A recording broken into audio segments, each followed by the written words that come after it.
Son las 7:44, vamos a seguir en el análisis de la reforma tributaria entregada por el presidente Daniel Noboa a la Asamblea, que ya empezó su trámite justamente y corre el tiempo de 30 días. Andrea Moya, abogada experta en temas tributarios, está con nosotros. Gracias, Andrea, por acompañarnos. En su conjunto, ¿cómo miras este proyecto? A ver, es un proyecto que, a pesar de las declaraciones del ministro de Economía y Finanzas, realmente no busca aumentar la recaudación, es decir, no crea nuevos impuestos, no sube tarifas. Lo único que tienes que te va a ayudar con la recaudación es el régimen de remisión. Pero en general, lo que busca es incentivar la creación de empleo y la inversión. El régimen de remisión. Este tema siempre ha sido cuestionado. La remisión, una nueva remisión, ¿a quién beneficia? Beneficia a aquellas compañías que a la fecha tienen obligaciones que están impugnadas o que no han sido pagadas y que a su vez se han generado intereses y multas. Entonces, al pagar la obligación, se condonan los intereses y las multas. Sin embargo, como tú bien mencionas, esto ya se ha ido realizando por muchas veces, con lo cual las compañías que quedan pueden ser que no tengan ni siquiera la capacidad para realizar el pago. Ahora, ¿cuánto se genera en favor del Estado hacer una remisión? Lo que ellos buscan son 900 millones de dólares. ¿Solo en remisión o en conjunto la Solo en remisión. Pero sí creo que es un monto que está fuera de lo real. Porque, como decía, existen compañías que no tienen capacidad de pago y adicionalmente porque en la remisión de 2018 se estableció que aquellas que se acogían en ese año no podían volverse a acoger por los mismos conceptos, con lo cual va a haber compañías que no van a poder acogerse. Ahora, entonces, los 900 son una expectativa nada más. En general, la reforma tributaria tiene una expectativa de recaudación. Y repito la palabra, expectativa. Exacto. Que no es lo mismo que decir, elimino un subsidio o parcialmente y ya sé lo que voy a ganar. Exactamente, es una expectativa y que considero, como decía en este caso de la remisión, que no está realmente adecuadamente calculado. Andrea, ¿cómo se compagina un poco el tema de que el día anterior sale el ministro de Economía a pintar un panorama muy grave de la situación económica, que sin duda le creemos que es grave, pero al día siguiente se presenta una reforma que sin duda no cubre el gran hueco que tenemos en la economía del país? Exactamente, y eso es, como comentaba al inicio, es distinto lo que se mencionó en esa rueda de prensa con el contenido de la reforma. O sea, en otras palabras, cuando le escuchan al ministro de Economía, uno dice, chuta, ahora sí viene un paquetazo, una medida de shock. Al día siguiente, cuando ves, no es tan shock, o no es ningún shock. Exactamente, yo creo que lo que buscan es cubrir ese primer hueco con la remisión tributaria. Ya, el primer hueco, ok. Correcto. Y generar incentivos, pero que esos van a dar resultados a largo plazo. Estamos viendo el tema de los incentivos y de la generación de empleo, que plantea, sí, me parece a mí, cosas novedosas, pero tú dime si es que son novedosas porque la que sabe eres tú. La de deducción por generación de empleo. Quienes generen un incremento neto de empleos para jóvenes entre 18 y 29 años tendrán derecho a una deducción adicional respecto del valor de los salarios según la siguiente tabla. 12 plazas nuevas, 20% de deducción, y va subiendo, 100 plazas nuevas, 50%, hasta llegar a 500 plazas nuevas con una deducción del 90%. Correcto. ¿Atractivo? Es atractivo, pero ¿qué es lo que ha sucedido? Que no es la primera vez que se propone algo similar. Por ejemplo, hay deducciones adicionales. ¿Atractivo, no creativo? Exactamente. Hay deducciones adicionales que ya se crearon para empleo para mujeres, para empleo para personas con capacidades distintas. Pero ¿qué es lo que sucede? Que si el Estado no te garantiza una seguridad jurídica, una estabilidad en la regulación, el empresario no apuesta por invertir y crear nuevo empleo. Entonces, ¿qué es por lo general lo que sucede con estos incentivos? Es que aquellas compañías que en efecto ya tenían planificado generar nuevos empleos, lo que hacen es introducir esos nuevos empleos dentro de la regulación para obtener el beneficio. Entonces yo creo que sí falta mucho en Ecuador hablar de si efectivamente el gasto tributario que se genera con estos incentivos efectivamente genera una inversión o nuevas plazas de empleo. El otro tema es, por ejemplo, exoneración del impuesto a la renta a aquellos que realicen nuevas inversiones productivas en el campo de las energías renovables. Correcto. Este estímulo también es en pro del medio ambiente.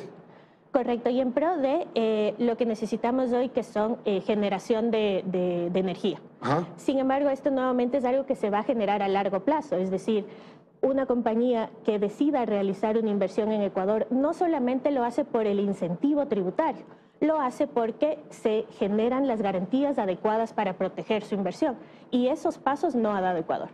La residencia fiscal temporal para los extranjeros que realicen inversiones en el Ecuador. A mí ¿Es novedoso? Ese sí me parece novedosa. ¿Por qué? Porque en la circunstancia que estamos actualmente, hay personas que sí buscan o que tal vez no necesitan estar en un país específico para realizar su actividad económica. Entonces pueden tomar la decisión de trasladarse a otro país para realizarla desde ahí. En este caso, lo que permite a estas personas es que con una inversión mínima de $150,000 o con un ingreso mensual de 2.500, aprovechar este régimen y pagar en Ecuador solo por los ingresos que se generan en Ecuador, los derivados de la economía en Ecuador. Pero aquellos que generen en el exterior se considerarían fuera del régimen y no estarían sujetos a impuesto a la renta, con lo cual se genera una atracción de ese tipo de personas a Ecuador. Ahora, Andrea, para que los extranjeros vengan a invertir en el Ecuador, necesitamos otras condiciones, no solamente este estímulo, sino, a ver, vamos, el riesgo país sube a cada momento. Cada que hay una declaración destemplada, sube. Estamos cerca de los 2.000 puntos. Compara con Perú, ni 200. Es decir, necesitamos seguridad jurídica, económica y atraer a los inversionistas, no solo con este tipo de cosas. Exactamente, y para personas naturales, como es este caso, la seguridad. Exacto. Es decir, trasladarse a otro país donde no hay seguridad va a ser una decisión complicada. Los contribuyentes podrán estabilizar el régimen actual de impuesto a la renta por 5 años siempre y cuando paguen 2 puntos porcentuales adicionales sobre la tarifa de impuesto a la renta que les fuese aplicable. Correcto. Estabilidad tributaria se llama esto. Exacto, es una garantía que si el contribuyente decide pagar 2 puntos más a su tarifa, por ejemplo, si hoy paga 25%, decide pagar 27%, se congelan las reglas que actualmente rigen el pago del impuesto a la renta. Ajá. Ahora, ¿por qué considero que esto no es atractivo? Porque, por ejemplo, existe ya para inversiones mineras y para inversiones que suscriben contratos de inversión con un monto específico, pero el Estado no ha cumplido con esta garantía. Por ejemplo, en lugar de incrementar la tarifa de impuesto a la renta, ¿qué se hace? Se crean contribuciones que tienen el mismo efecto de un impuesto a la renta y se obliga a pagar al contribuyente aun cuando tiene la estabilidad tributaria. Entonces, nuevamente, todos estos incentivos tienen que estar atados a un país que respete los derechos y las normas jurídicas. De lo contrario, el inversionista no tiene garantías para invertir. Aquí hay un tema que ha sido cuestionado, que he escuchado cuestionamientos. La autorretención del impuesto a la renta hasta el 3% para las grandes empresas contribuyentes.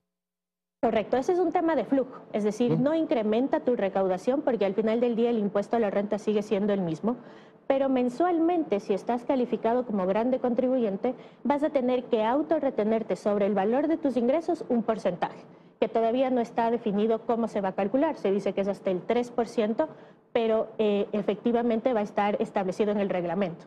Entonces es flujo para las compañías que pierden, pero gana mensualmente el Estado. Ahora, por ejemplo, los exportadores dicen que están en contra de esta medida porque les significaría $50 millones de autorretención. Correcto. Y justamente es un tema de flujo que, si bien vas a poder recuperarlo al final del año si la retención es mayor al impuesto a la renta causado, pierdes el flujo para realizar tus actividades del día a día de la compañía. Ajá. El tema del régimen de zonas francas, que incluso estuvo puesto en la reforma anterior del expresidente Lasso, sí, que no fue aprobado. Exactamente. Ese es un régimen que considero necesario implementarlo en Ecuador. Actualmente lo que tenemos son las zonas especiales de desarrollo económico que sinceramente no han funcionado. Y las zonas francas sí han funcionado, por ejemplo, en países como Colombia, y de hecho generan empleo. Ahora, la diferencia no es tanto el texto de la reforma, sino el momento político, que se supondría se podría llegar a aprobar la reforma. Qué tema importante. Se anunciaba que baja el IVA del 12 al 5% en el tema de construcción, pero no fue así.